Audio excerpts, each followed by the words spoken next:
Hi, my name is Jacqueline Farmer. I am a senior chemistry major at Valdosta State University, and I'm currently doing a research project over the human T-cell lymphotrophic virus 1. There are 4 variations of this virus, and variation 1 is known to directly affect CD4 lymphocyte cells, which are known as the main regulators for the immune system.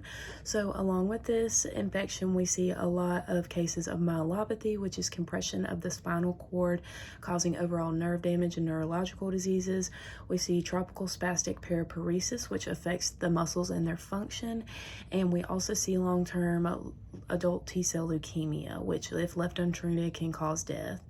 Now, the interesting thing about this virus is that it is very, very understudied, and it is said that the research done for HIV only happened because of HTLV1, and they just kind of got left in the dust as far as, expanding and exploring, treatment options and how to control it and where it comes from. So HIV is the developed portion because they are very similar in their makeup and what they do as far as affecting the immune system. HTLV1, though, like I said, is very underdeveloped. It is estimated that there are 5 to 10 million people in the world that are infected with this virus, but it is said that that data is not reliable just because of how much it is not studied as much as it should be.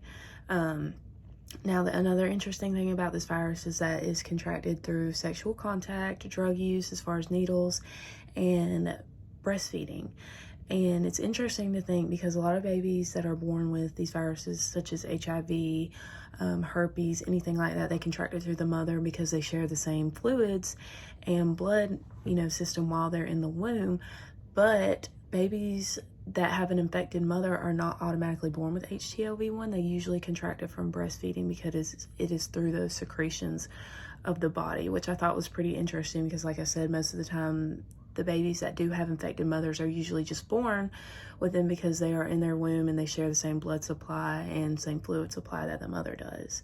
HTLV1 was also the first retrovirus to be deemed oncogenic, which means that it is directly causing cancer. So that was a big, big step in the medical community.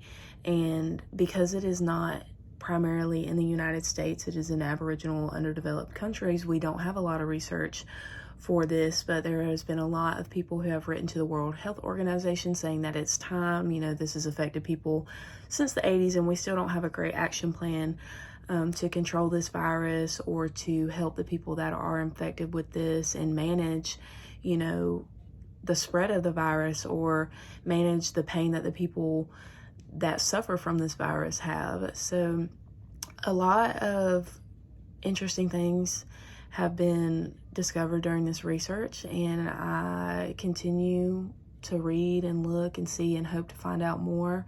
Like I said, I will be presenting this at a research conference in November, so I just thought I would share a little bit about what I have found out now, and I appreciate your time. Thank you.